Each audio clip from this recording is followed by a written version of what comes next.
Hey guys, this is Clint Carton, one of the hosts of the show, and I want to welcome you to the Christ and Culture. For anyone who is joining us for the first time, on this show, we take different aspects of secular culture and try to show how Christ reveals himself to us within that. You can find us on Twitter at OnTheAdventure2. Our website is thechristandculture.com. You can find us on Facebook and YouTube at The Christ and Culture. This week, we were so blessed to sit down with Joel Stepanek of Life Teen and discuss his experience with CrossFit, the culture that has developed around it, and how we as Christians can learn from that. Welcome to the adventure.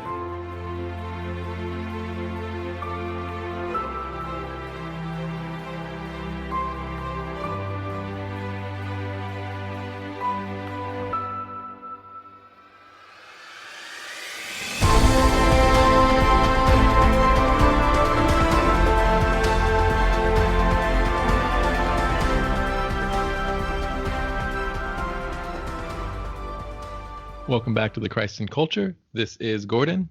And this is Clint. And this week we are joined by the one and only Joel Stepanek of Life Teen. Maybe. Are you there? No, I'm here. Sorry. There we go. Intros are so awkward for me, and I didn't know if there was going to be something more, and I didn't want to you're good. cut you off. No, you're good. So, I was going to say that Gordon and I were talking before. So you're the vice president of Parish Services at Life Teen, right? Yeah. I So am. what does that What mean? does that mean? You were working on the new confirmation program that Life Teen put out, right? So that was partially you. So what do you all oversee? Like, what do you do? Who is Joel?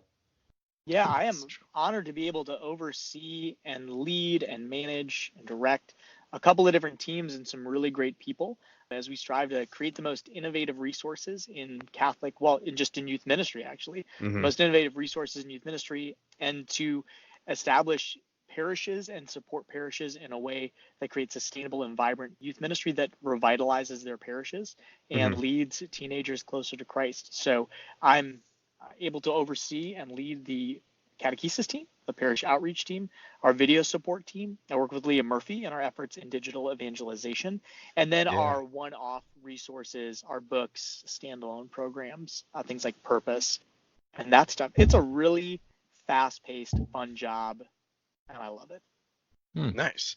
We actually had Leah on this past summer, and she gave you a shout out on the show. So, and that was actually a week after we had a good friend of yours, John Blevins, on the show too. So they were both kind of talking you up. So I'm glad we actually got to chat with you now and actually talk to you in person. They're both such good people. I listened to those shows, and they were great guests for you two to have. Awesome. Cool. That's so cool. So I've gotten to meet you a couple times very, very briefly. First off at CYMC, we've talked that up here on the show multiple times. And then just a couple weeks ago, you were here in Houston giving a little talk on iGen and how we can better serve iGen in our ministry specifically. It's mostly for youth ministers. Do you want to give us like a short synopsis of even what that's about?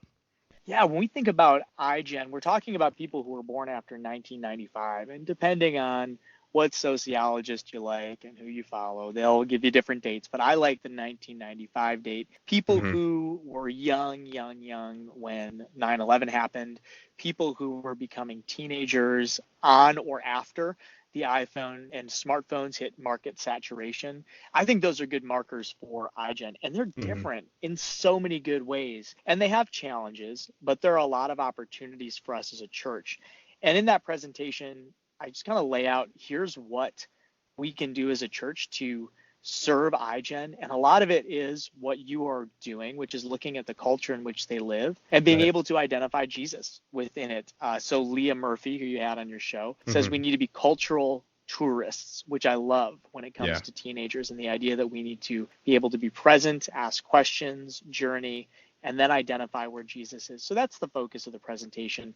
People are scared of teenagers, and iGen, I think, is especially scary because their experience is so different from ours as a teenager, and we don't always know what to do with that. But there are so many opportunities for iGen to step up and not simply lead in the church, but I say in the presentation, they can become prophetic evangelists. They can be people who not only evangelize, but are prophetic in a world that needs to hear the voice of Christ and the voice of God.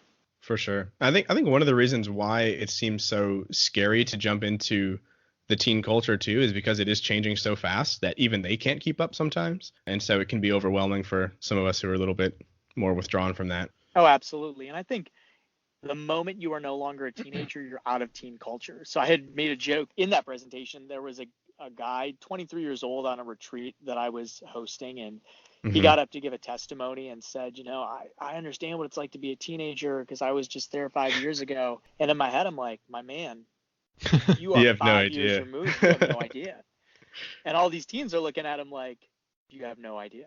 I think a big representation of that recently for me, the new Kanye album came out. I'm sure Leah's been talking about that, the Jesus is King album. Yeah, we had a brief discussion about that when I saw her this past weekend. Yeah, and I had mentioned it to some of my teens, and they were just like, oh my gosh, you actually listen to that? And most of the teens that I've talked to are just like, they don't want to have anything to do with it. And here, if you look at anything in like the youth minister world right now, all the youth ministers are just like, oh my gosh, this is everything we've wanted. We have the rap world and we have our like faith world coming together. And it's so detached, even though most of us are only in like our 20s who are talking about this. We're just so out of touch with that. Yeah, I think because we're millennials. If you're in your 20s or your late 20s, early 30s, and for millennials, Kanye is an icon. And so for teenagers, though, Kanye is sort of this Kanye's Kanye. Yeah. And we've seen him forever. And on He's Jesus a meme. Walks, we were like, yeah, he's a meme. He's a meme. On Jesus Walks, we were all like, on Jesus Walks, he talks about Jesus. And then Kanye went through all of this stuff. And then we're like, oh, he's coming home. But for teenagers, they haven't been on that journey. They've just known Kanye the meme. Right. Speaking of which, did you guys see his the family Halloween outfits? He was a dinosaur from the Flintstones.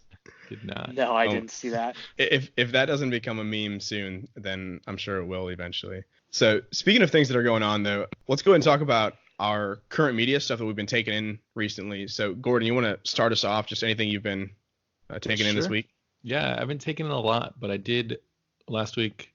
Me and Chris, we went and saw a movie that just came out called Parasite. It is a South Korean film so it's in subtitles, but it's the guy that made Snowpiercer. If you know what that movie is, I never saw it. And he also made the Netflix movie called Okja. It was about like the giant pig.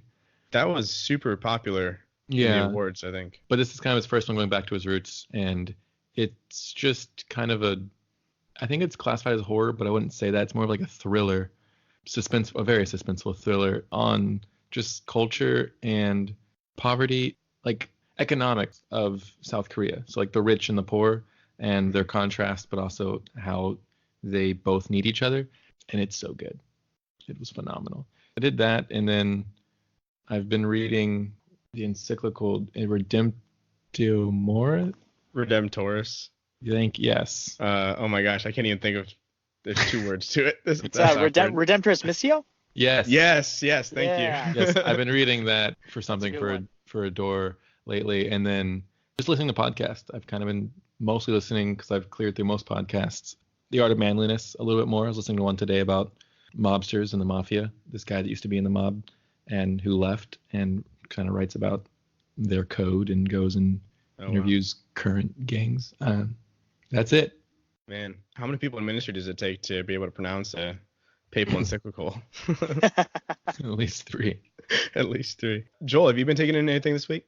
Yeah, I really enjoy reading. So this week I finished up a book called Start With Why by Simon Sinek, and I really enjoyed that. So I hopped onto the next book that he had published after that, which is Leaders Eat Last. Both have been really good. Start With Why, I think, is a book that's great for businesses, but the church needs. And the idea is he codifies what makes a company successful. So he's got different sort of case studies, but if you imagine 3, I think, concentric circles, and the middle circle is why, the circle outside of that is how, and the final circle is what, and what is our product. And that's usually what we market, right? Hey, this is what you should buy. And the example he uses with Apple computers is if Apple started with what, and I love Apple products, so I'm down with this example. They'd say, we make computers. They're beautifully designed and easy to use. Do you want to buy one? And that's standard marketing. But he says what Apple does is they start with their why, which is we think differently. We buck the status quo. we even want to be subversive to the way big companies are done. And that's why Apple was founded, to give people the computing power and the ability to do things that only big businesses could do. They wanted to develop computers that did that. And so they would start by saying, we're Apple, we think differently, and we want to buck the status quo. So our computers are beautifully designed and easy to use. And you want to buy one. And that strikes at the heart of people, because we can't define why. Why is like in our limbic system. And so when we follow something that we're really heart passionate about, and someone says, why do you follow that? It's sometimes hard to articulate because speech is in a different part of our brain. So we struggle to find analogies and metaphors, but it's hard. And so he says that when a business starts with why versus what or how, that's how you really gain followers. And I've been thinking about that a lot in context of my new role at Life Teen. But then just in the church, the why of the church is the Great Commission. Go out and not just proclaim the gospel, but heal the sick, raise the dead, proclaim the good news, liberate captives. This is the why of the church. And that why caught people on fire, which is why the church spread so rapidly, even in an environment where it by all means shouldn't have. And then I think about the church today, and I look at Twitter, and we're also focused on the what. Not that the what isn't important, not that there aren't important discussions to have, but it's all the what, and the how. And even when you look at places where the church has fallen short and fallen into scandal, it's because people have forgotten the why. And I think I've loved the book for that reason. It's a great organizational read, but I think any church leader ought to read Start With Why and put it in the context of evangelization. So that's the first one. Leaders Eat Last is the one I just started on, which is Leadership Principles. Again, a great read for people, I think, within the church. I've been going back to some old music that I love. My favorite album, which is Black Eyed Peas. Oh my gosh. Which is their first album. And so it's not, it's pre-Fergie, it's PF. Everybody should listen to it. Black Eyed Peas Behind the Front. It is in the vein of De La Soul, Tribe, just organic hip hop. It's fun. My wife and I just started season 3 of Atypical, which is a Netflix series about a young man on the autism spectrum, and just his journey and story. Really well acted and well written show. Nice. Okay. So you talked about the why. That's something you actually brought up at the presentation that you gave in Houston as well, the iGen presentation, talking about how we can like show that to our teens as well as the why of our ministry. And I think you make a really good point about we have lost our focus on the why, because throughout history, I think the church has always been focused on the questions of why and who rather than the what and the how as much. Although, like you said, it is partly the what and the how, but our first questions have always been the who and the why, I think. Yeah, and the what and the how have to be driven by the why. And that's why it's so important to know it. So we did an event for Life Teen called Inspiration last weekend, and it's this cool event in Los Angeles at Magic Mountain. 3,000 teens go. Oh, wow. But before we started it with the ministry team, I said, this is a great what. It's what we do, and how are we going to do it with really engaging worship and a great message from Emily Wilson, who's a good friend and one of my favorite speakers to listen to. And that's how we're going to do it. But if we don't know why we're doing it, which is to help young people encounter Christ and be saved and to know him sacramentally, then it doesn't matter. And it's all kind of, it's not going to capture hearts. And we have to have that why fixed in our hearts first, because if it's not fixed in our hearts and in our minds and on our lips, it's not going to come through in the how or the what. Yeah. Something you said, you're talking about how like the why and language is in. Well, first, I'm still trying to wrap my head around, you put Black Eyed Peas in the same ballpark as Tribe, but you got to listen to the early stuff. Go back to Behind the Front and Bridging the Gap. Those two albums. Then, stylistically they changed, but if you listen to those two albums, those are their influences. Yeah.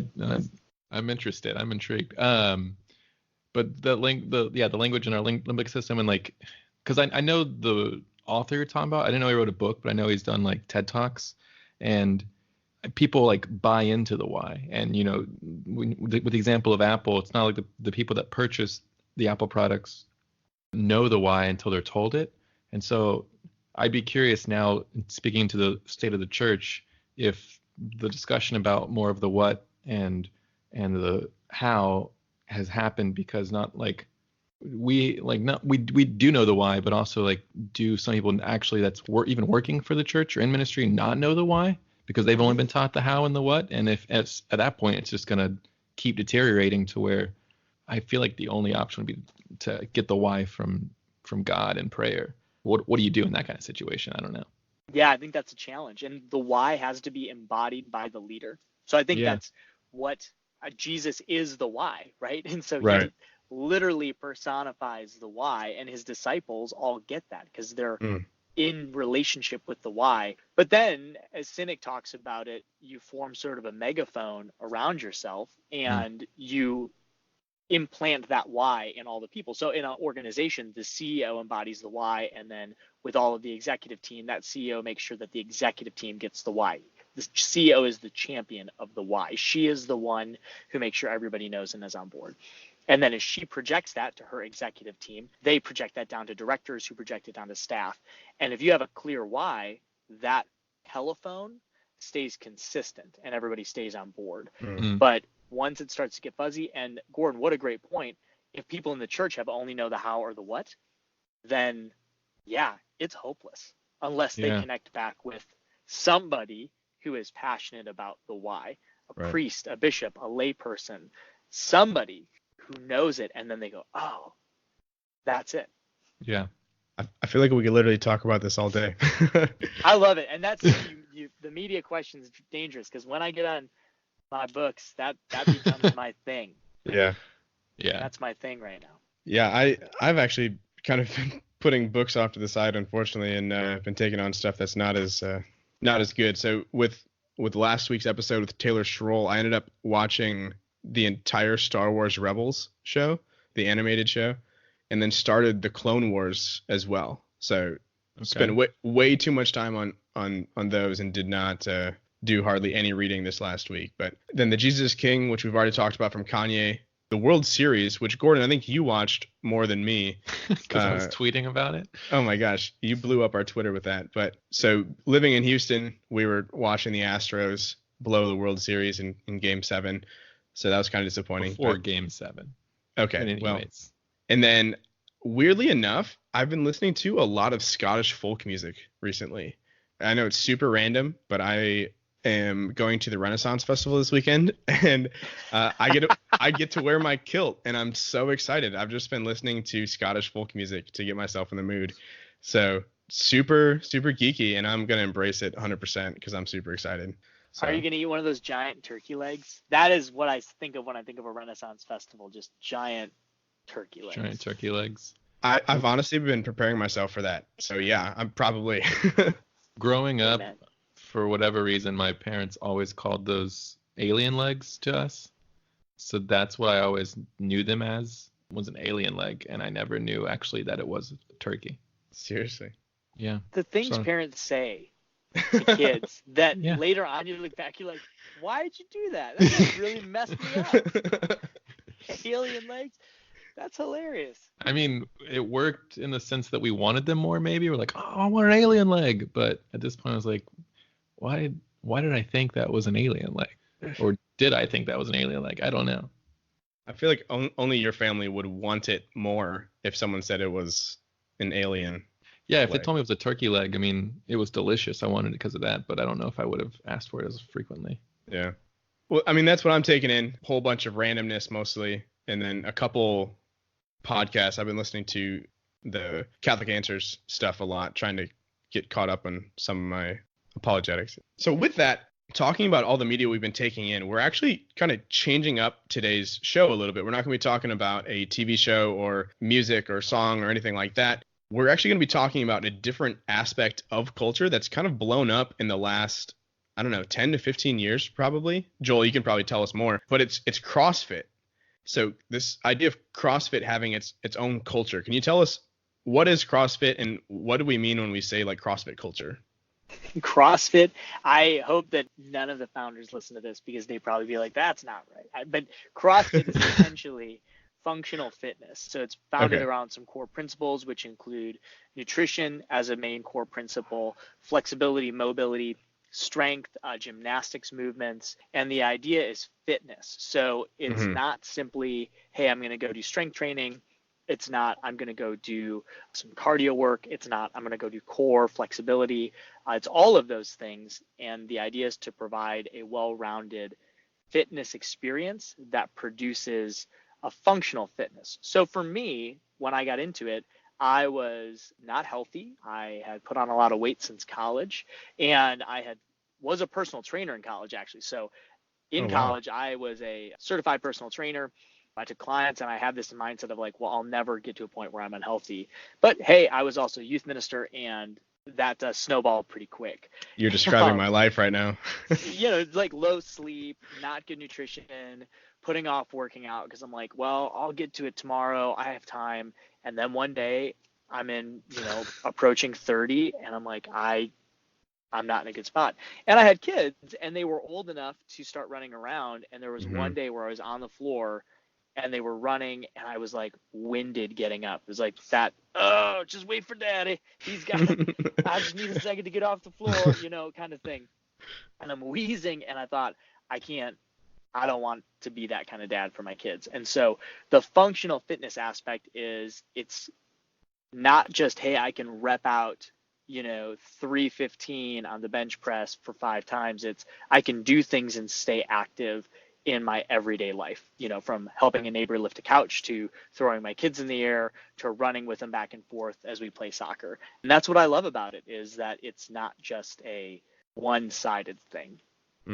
So what would you say is the goal is just to stay fit then? So the culture that's kind of developed around it, would you say that is kind of separate? That's not actually part of what they had intended to begin with? No, I don't. Here's the thing. Let's go back to why. We had this great discussion about why. And as we were talking, I'm like, this is perfect because it fits in with this. I think that Greg Glassman, who's the founder of CrossFit, would say the why, if you would articulate it, is to introduce a way of being, a way of living that is subversive to traditional fitness models. So he's very outspoken about nutrition and what the common thinking is of nutrition, to exercise and what some of the common thinking is in exercise. And he sounds almost crazy as he talks, but a lot of what he talks about is now being researched, and people are saying, oh, wow, high impact interval training, which is what CrossFit is actually very effective in cardiovascular health, talking about how people who perform short bouts of intense exercise have lower rates of certain, chronic diseases versus somebody who's like, well, I'm going to go run for 90 minutes. And those things aren't bad things, but it's just the idea that we do things differently. And I think that's sort of the why, is there's this subversive, we approach things differently, we do hard things. And it's sort of this grassroots, almost outside of the gym thing, which is, I believe, how it started, was people would post, here's the workout of the day, or a WOD. So if you ever hear somebody in CrossFit, that's the CrossFit culture language. Hey, did you do the WOD today? That's the workout of the day. And people would post it online from CrossFit and say, hey, here's the WOD. Sometimes there'd be a video that went along with it. And they were hard. They were not easy things. And they were Olympic movements, gymnastics movements, cardio, strength training, all mixed into these intense bouts of exercise. And then people would do it on their own in their home gyms, in the gym that they normally went to. And then they would post their results. So they'd say, I had to scale it, which is, I did something different because I couldn't do what you posted. It was too hard. So I did this. And it formed this sort of community of people all united around this why of, we think we can do fitness differently. We think there is a way that is better. And then communities developed around that. So boxes open up where CrossFit Gym is a box, where the equipment's at and where a community is at. And it's a group of people who are often, here's the thing, because the workouts are hard, it's usually people who are more motivated. Because they're more motivated, tend to be a little bit more joyful. And this isn't true across the board. I mean, there's exceptions to anything, but it's a group of people who are like-minded and don't complain a lot. And so this sort of community and mentality forms around it that people want to be a part of. And sort of at the core of that, if I were to distill the why, is we do this because we do fitness differently. And so like even thinking about the what and the how, when you think about CrossFit culture, the what is a workout. The how is the movements. It's high impact interval training, high intensity interval training. It's, Olympic movements, is all this stuff. You could do that anywhere, and you could pay a lot less money than what people pay to belong to a CrossFit gym to do it anywhere. But people don't do it for the what or the how. They do it for this unspoken why, which is we are people who strive their best, and this community values that, and I want to be a part of that. Yeah, there's kind of like this community that develops around it. I think that's in a way tying back to the who as well, connecting the why and the who together. Just out of curiosity, how long have you been doing CrossFit? So I started going 2.5 years ago, and it was sporadic that first year because I wasn't fully bought into the why, because I didn't think that I was one of those people. And I had seen some friends who had done it and really enjoyed it and had actually gotten very healthy. But I'll say this, going like twice a week to CrossFit basically just means you are in pain all of the time. You never get better, you never excel, you're not going enough to really improve, and so you always just leave feeling dejected and like a failure.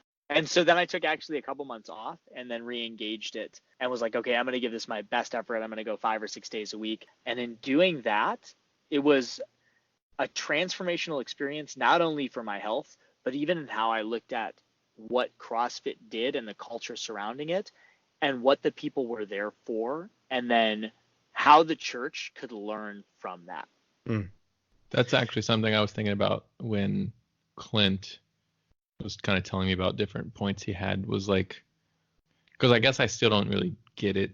I mean, it sounds like a very intense aerobics with some maybe weights and stuff. It's just, See, and I think that's perfect, because you stand outside the why. Because even as you're saying, I'm like, but it's so much more than that. Yeah, I know. Like there's music, and even in my head, what am I defaulting to? I'm trying to describe the what to you, because I can't put that feeling into words. So I'm saying, but it's like a really intense workout, but there's community, and like sometimes we have inter gym competitions, and everybody there is so like cool and motivated. Those are all whats. It's the why that's driving it. But that's what got me involved, was hearing how passionate other people would get about it, and then seeing the fruit of it in their life, which in CrossFit is super easy, because you can see somebody get healthier. You can witness somebody get stronger. You can see them lose weight. You can see that they're sleeping better because they're less tired. Those types of fruits are like easy to see, but is the Christian life all that different? Right. And so that's what I was thinking, is like, originally it's like, either Christian life or someone that's outside of that's like, I don't get it, and you're explaining it to me, but then you're like, but I can see that you're happier and you just seem more fruitful and joyful, and you take pain better than you used to. But I was also just curious what the CrossFit of Catholicism would be. And I think that's the parish. I think that's the thing, is like, but I think it happens at a parish level, the way that at the local gym you have, man, there's so many parallels. And Father Mike Schmitz is a CrossFitter too. And he's got a video that he did on Ascension Presents on YouTube, that if people are looking for a follow-up to this podcast, listen to the full podcast, then bop over to YouTube and check out this video where he actually talks about what the church can learn from CrossFit. And he's got some really great things there. We can put a link in the notes too, so if anyone wants to follow to that. You should. And he and I wound up finding out mutually. We were at an event together and finding out that we both were part of the CrossFit crew. I had a brief discussion about it, but I think when you think about CrossFit and the Catholic Church, there are parallels to what it could be. So CrossFit's this big thing, this big idea, but it's lived out in your local gym. And that's where you get the immediate connection to it. And when I go to my local gym, I know everybody there. They know me. When I miss a couple days because I'm traveling and I don't let a coach know, I'm getting texts. They're sending me messages on Instagram. Where were you? Where are you? When are you coming back? Like they're checking in on me. I mean, I'll be gone for a week and they'll say, well, where are you going to go work out? Where are you dropping in? Because I can drop in at a CrossFit box anywhere and get a workout. And I do. And what's so cool is anytime I go to a different one in any city, whether I'm in Texas or Georgia or Wisconsin or on the East Coast, always welcoming, always excited that you're there. It doesn't matter that that's not my place. The community is always like, it's so cool that you're dropping in. Where are you from? Phoenix? That's great. And sometimes they're like, hey, we've got a drop-in fee. And sometimes they're like, don't worry about it. And where are the parallels? It's a Catholic parish that I go to where people know my name. Where if I'm Right. gone for a while, they say, is everything okay? Where if I'm going to travel, they're even checking in on my spiritual well-being. Hey, how have you been? Are you staying, firm with your commitments, like holding me accountable? Yeah. And then when I go to another Catholic parish, am I welcomed? Am I greeted? Are people saying, hey, like, you look new. Where are you from? Now, granted, in a parish that has 1,000 people show up on a Sunday, or even 500 people, yeah, I guess there maybe are some challenges to identifying the new people, but do we take time to sit back and say that's a challenge worthy of confronting? Or are we like, they'll make themselves known? Or do they do the blanket? I think I joked about this at the presentation in Houston. Do they do Mhm. the blanket? Hey, who's new this week? Put your hand up, Oh. And to anybody, and we're laughing right now because we know when it's us and we're church people, right? When Yeah. it's me and I'm traveling, I'm like, I'm not putting my hand up. Like I like Yeah. that's the cop out way of welcoming visitors. The intentional way is having people ushers who are trained to identify the new folks and say, hey, I've never seen you here before. What's your name? And CrossFit does that well. It's part of the reason why people stay involved, because they're like, oh, like there's a community of like-minded people here whose goals are like mine. And when I travel, if you travel, I encounter a consistency not only in the what, which is the workout I get, but in the how, which is this community of people who are all just excited that we're doing this thing together. Which, as the Catholic, which means universal church, we should be seeing this universality ourselves too, everywhere, even if Yeah, we're not in all these different parishes.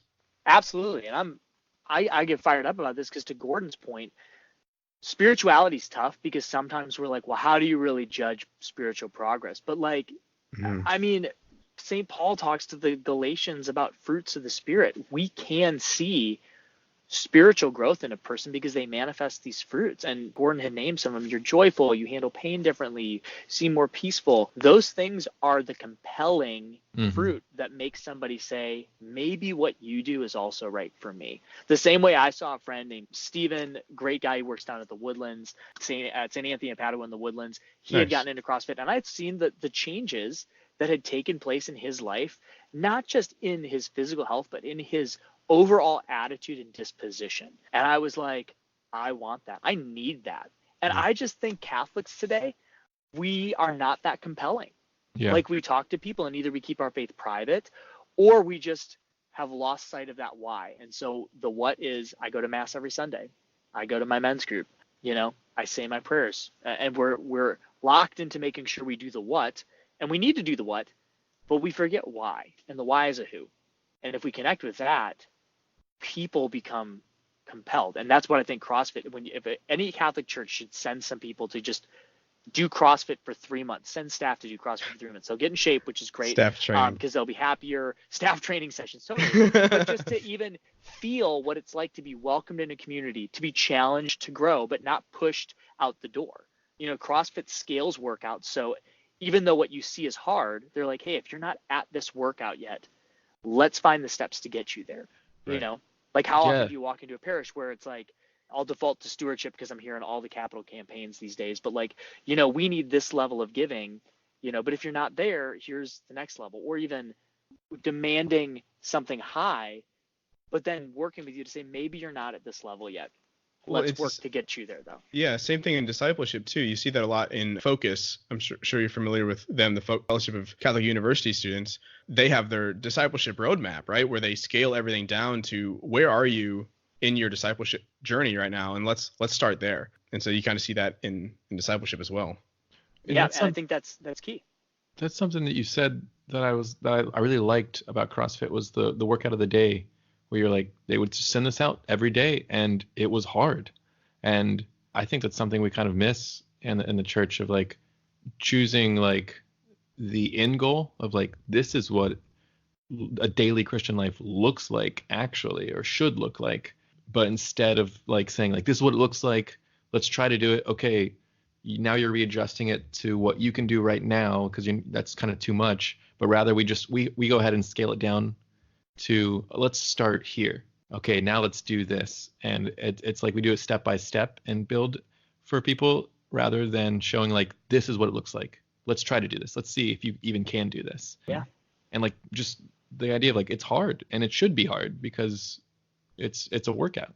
Well, I think that's even when you think about ministry, and taking even that CrossFit model and the workout of the day and applying it to people when they want to do something from the ministerial aspect. So just looking at a parish staff, or we get this, we work with youth ministers, but you'll have people who will say, what you're asking me to do is too hard. I can't do it, so I won't. Or you say to a parish, hey, the best way to be hospitable is to train your ushers to look for new people and have them approach them one-to-one. And sometimes the response, because we're afraid, is like, we can't do that, so I'm not going to try at all. Yeah. Versus, and then what we do as ministry organizations or as people who consult in ministry, we then fear that because we want people to listen to us, so we immediately scale it back. Well, it's fine. If you can't do that, that's most people can't do that anyway. Versus saying every parish should do this. So I work in youth ministry. So what am I going to say? Every Catholic parish has a responsibility to have a dedicated outreach to youth. And now people will say, but we don't have the budget, we don't have the people. Okay, then let's go from that. But I'm telling you that what you will need is a intentional outreach to youth, and we've got to get you there. Versus, well, let's figure out what is good enough. Yeah, it's kind of establishing like this baseline of what we need and going from there rather than just giving up. Yeah, and I think we need to look at that, the idea of pushing people, like Gordon said, like how do we challenge people to grow? Because people want that. And I think that that's one of the areas where one might wonder why CrossFit has been so successful and why there's a culture around it when it pushes people so hard. And I think here's the other thing you have to be comfortable saying, and this is difficult, and I work through how to contextualize this within the church, but that it's not going to be for everybody right away. Anybody can do CrossFit. Anybody. I mean, there's videos of people in their 70s, 80s doing CrossFit. There's a woman who goes to our gym. Her name's Chris. She is in her 60s, I think, and she scales every workout, but she's out there doing it. It's for everybody. And that's our faith. Our faith is for everybody. But I think sometimes CrossFit would lose something if people came in and they were like, hey, it's the Planet Fitness model. It's $9.99 a month, no pressure, no challenge, come in and do what you need to do, and no accountability, because Planet Fitness's model is volume. The goal of having a $9.99 easy entry fee is nobody ever cancels it. They never ditch it because it always makes them feel good, like, oh, I'm part of the gym. I'll go next month. And so they actually don't want everybody who's a member of their gym to go to their gym. So they're not going to call you if you haven't checked back. They're not going to notice you if you're not there for a while, because it would actually flood their gyms. It would make them inaccessible if all of their members went all the time. So they want inactive members who still pay. And I think that as a church, sometimes we're like, well, let's just kind of keep people in the boat. And I don't think we ever forget about people. You never do that. But I do think there's something to be said about saying we have a high standard, because the high standard produces fruits of the Spirit, which produces joy. And if the people inside can be joyful, that's actually what's going to bring more people in, is this challenge to growth versus what's the lowest common denominator, just to keep people loosely linked in. Before we keep going, I want to say I feel so called up right now, because basically everything you're describing is essentially my fitness life right now too, but also my spiritual life. So you said you were like a fitness coach in college. I did competitive martial arts since I was 5 years old, and basically had the same progression. Going to youth ministry, you have the youth ministry diet, you're sitting in an office and hanging out with kids all the time. And that's kind of where I am. And then you're just talking about the $9.99 fitness club. That's literally, I got one of those after I stopped doing MMA, and that's where I am. I think you're right on the spot, and you're wrecking me. So I hope this is helpful for everyone else too.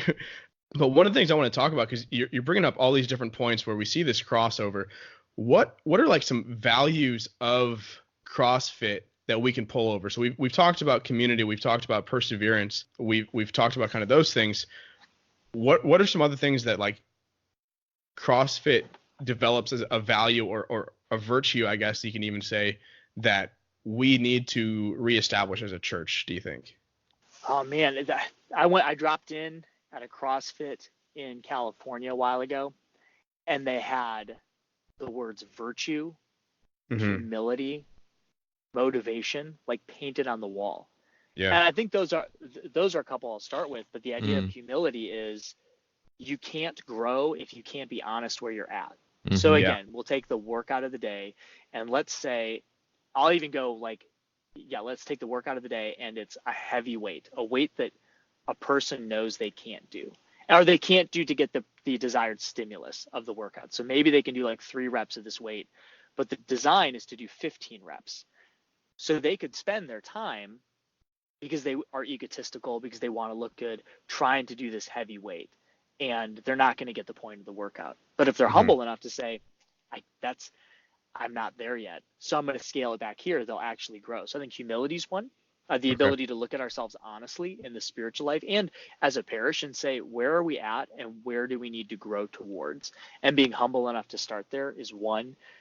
I think the idea of like virtue, they have it on their walls. Like virtue is, I guess, similar, but it's a good that's cultivated. So being able to be diligent, I think for people, like I said, who go to CrossFit, and for myself, I certainly found this, making it a daily practice, because and something that influences my whole life. So I'll say this, I've learned that if I eat poorly, or Sunday, I love the Green Bay Packers, I'm watching the Packers and I'm having some chicken wings and I'm enjoying a beer and I'm not eating well, and yeah, you feel it in the workout the next day, and I don't like it. And I hit this point where I'm like, I would rather come and be able to have a good workout versus eating in a way that at the moment feels good but is not doing anything for me. So in that, it is something I think about in other aspects of my life. And I think that's what the cultivation of virtue does. It makes us think about what is the good I'm striving towards in other aspects of my life. So if I'm desiring to become more temperate, that means that I can't just practice temperance in not drinking a bunch, but I do smoke a bunch of cigarettes. I mean, like, that kind of thing. And then I think the other, community is such a big part of it. I think recapturing for churches what it means to be a part of a community that actually notices and cares and holds us accountable and celebrates victories with us. I mean, there's a post I saw a while ago about CrossFit. It's the only sport, and there is a sport of CrossFit where people like do these exercises and they're crazy. There's some documentaries on Netflix. If anybody's interested, you should watch them, because you don't think you're going to be interested and then you're so interested. It's the only sport where everybody claps for the person finishing last, because there's always somebody who finishes last in the workout, but if they've grounded out and they've tried their hardest, I mean, people sit around and they'll watch. I mean, people don't put away their weights, they don't clean up, they clap for the last person in class to finish. And I think even as a community, what does it look like to rally around the last or the least or the weakest? That's First Corinthians, right? Like, we honor the weaker parts of the body. What does that mean? Versus sometimes those parts of the body making us uncomfortable. That's a huge piece when I think about what CrossFit can teach the church. There's just a lot. Yeah. The idea of dedication, the idea of doing things that are hard, the idea of being fearless in entering into something new, stretching ourselves, dealing with discomfort. I think even the idea of like failure is not necessarily the end. I think you kind of hinted on this too, but based off what you're saying, it sounds like the drop off rate of people stay in this once they get past that initial hurdle, right? And they realize that even if I can't lift that weight, if I do have to scale it back a little bit, I'm still here and I can still grow and get to that point, And so same thing in our spiritual life with sin. I mean, we're going to have these setbacks, these things that kind of they feel like failures, but we have reconciliation. We have a God who is merciful, and he's going to give us the graces to get to that next step so we can overcome whatever it is we're working through. Yeah. And I think that's the last piece I would say that I think is so valuable. And like, we can capture this in the church. CrossFit is communal, but not competitive. And there is like a competitive sport of CrossFit, but even in that, if you just go to a gym, it's communal. Everybody's there working together, but it's not, you're doing it wrong if you're competing with people in the class and trying to see where you stack up and where you fall in the rankings of the day. Because the biggest competition we ought to have is ourselves. And I think that's true in the spiritual journey. The spiritual journey is communal and not competitive, where I am looking at my own growth. Somebody described it, the mystery of particularity, in that if I'm comparing my spiritual journey or my vocation or my ministry or whatever in my spiritual life to somebody else, I've already lost, because God has a specific plan for this person and a different plan for me. And so if I'm measuring my life, my spirituality, whatever, against the spirituality of another person, that's really stupid, and I've already lost. What I should be looking at is just to what you were saying. Hey, I fell, but I'm going to go to confession and I'm going to be better. I'm growing in virtue, and I'm better 6 months in the virtue of courage than I was 6 months ago because I'm working on it. Like, and I'm just thinking about myself versus being so fixated on the other person. And I guess that's that line in the litany of humility, right? The others will become holier than I, provided I become as holy as I should. Yeah. You know, that's the internal competition. I think there's something huge there for us as disciples. Yeah.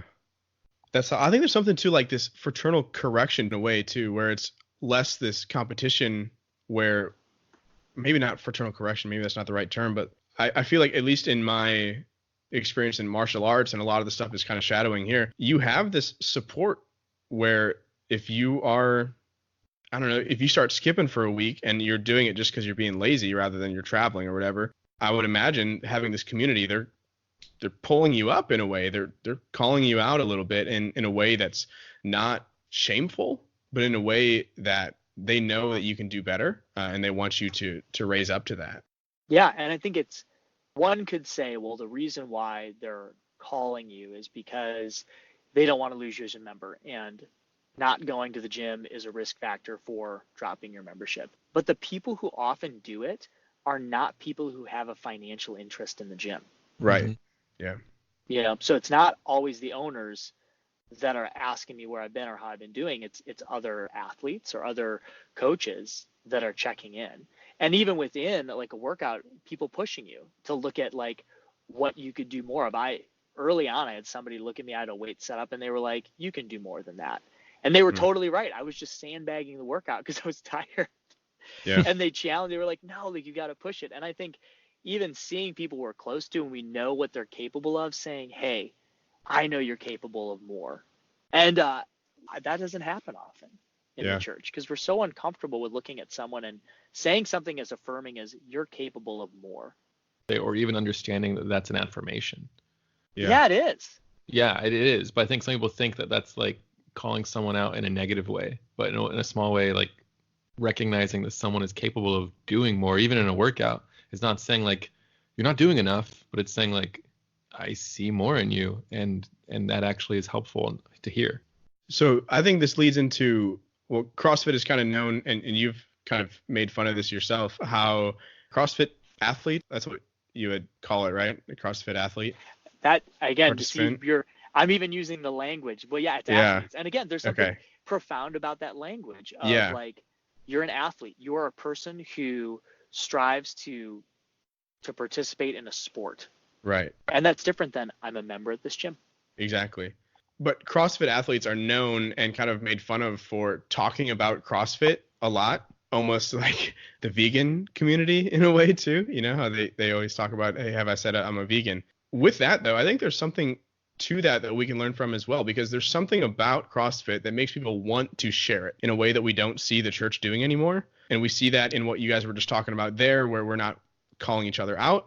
Does that go back to what we were talking about with those virtues and values? Does that go back to us not understanding our why? What do you think that distinction is? I think it goes back to the why. Okay. And I'd shared this quote. I share it often, but it's a quote from Megan Jasper, who was an A&R executive, I believe, for Sub Pop Records, which is a grunge label in Seattle in the 90s. She says, when you love something so much you talk about it, you can't contain it. When you find something that you think is the greatest thing in the world, and she's talking about teenagers. So she says, what teenager is quiet? There are none. And I think that's it. When you capture the why of something, you want to share it and talk about it, because it's like, this thing changed me. And it's a part of you, and it just kind of comes up. And I think the joke with CrossFitters is, if you want to know if somebody does CrossFit, just wait a couple minutes, they'll tell you.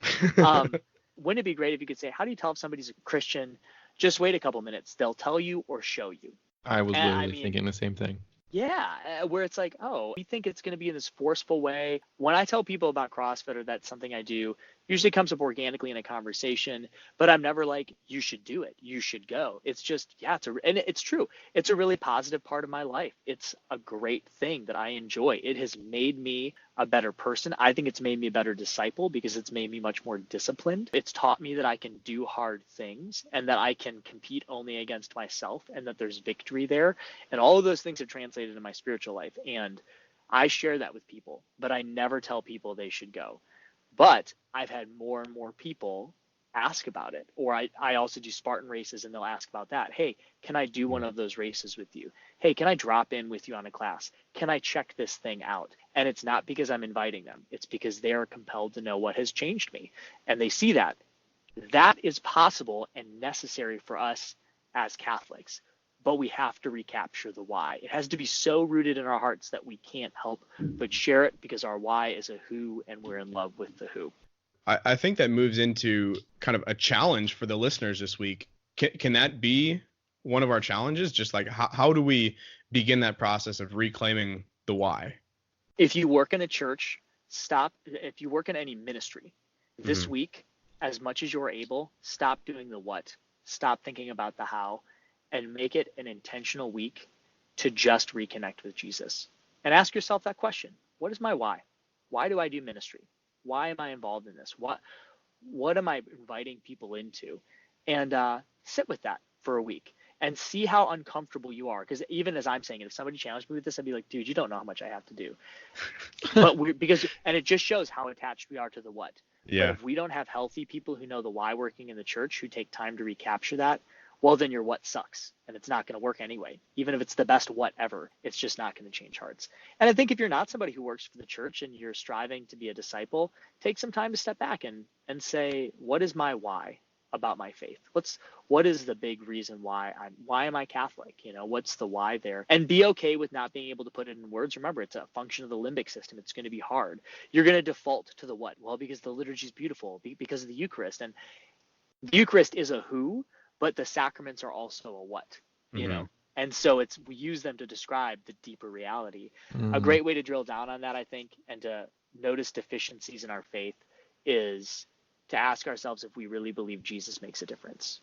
And insofar as, Jesus saves me for eternity, but does Jesus care about earthly oppression now? And can Jesus make a difference in earthly oppression now? Does Jesus care about my suffering, and can Jesus heal me now? Does Jesus want to speak to me and give me a gift of discernment now? And I think that's where the rubber meets the road. Yeah, I can buy into Jesus gives me eternity, but can you buy into Jesus matters now? Yeah. And then wrestle with that. Yeah, dude, you're wrecking me right now. I'm definitely gonna be taking that week to refocus, and I feel like every time I get to hear you talk at a conference or whatever, there's something that I bring back in my ministry that just kind of wrecks everything, and we build up in a new way. So I'm excited. I actually have a meeting next week with my core team, so I'm going to be bringing all this stuff to them hopefully and see what happens. Praise the Lord. That's great. Yeah. So with that, we're getting close to the end of our main show. We're hoping to do a little bit for the patrons here afterwards. We can continue this conversation for a little bit. But in the meantime, do you guys have any shout outs for anyone? Gordon, what do you got? It's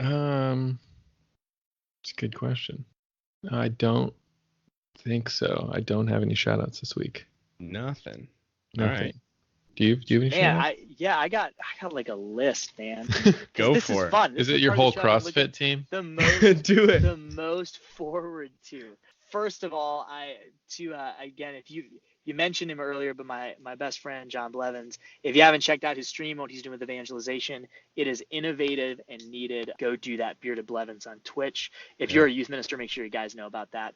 Shout out to him. Just to the great team that I work with at Life Teen, Katie Gray, Elizabeth Bayardi, Leah Murphy, who you had on your show, Jessica McMillan, Ryan O'Connell, Paul Lasota, Jose Rivera Rodriguez, Amanda Grubbs, Selena Nunez. Man, they're incredible people. Mario Trujillo, Lily Hannon, Molly Anderson, just incredible folks. Stephanie Espinosa, who is an incredible voice right now as we look at Hispanic ministry in the church. Just some really great, awesome, incredible people. And I am honored to work with them. And those are the people who, if you ever wonder if you subscribe to Life Team, who's making making things work in an awesome way. It's that group of people.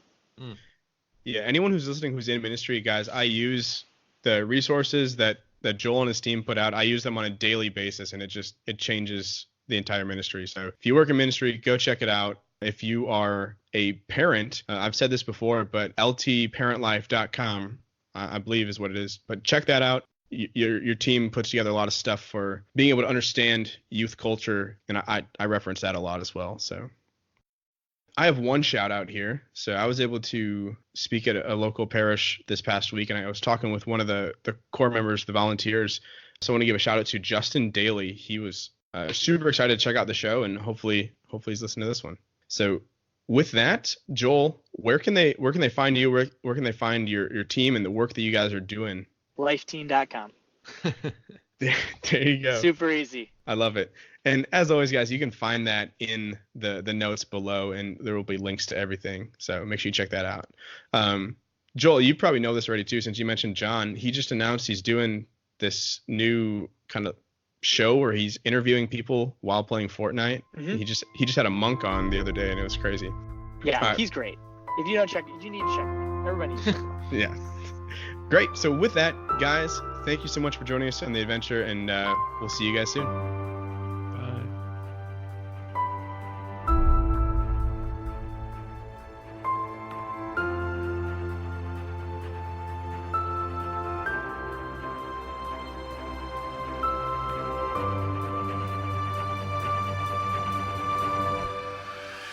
Thank you all again for joining us this week on the show. If you enjoyed what we talked about here and you want more, become a patron and you can get access to the rest of the interview as well as other interviews and other bonus content. Don't forget to follow us on social media, Twitter @OnTheAdventure2, Facebook and YouTube, The Christ and Culture, and everything at our website, thechristandculture.com. Don't forget to check out Life Teen and follow Joel at @LT_J Stepanek. Thanks again for joining us on the adventure, and we'll see you guys next week.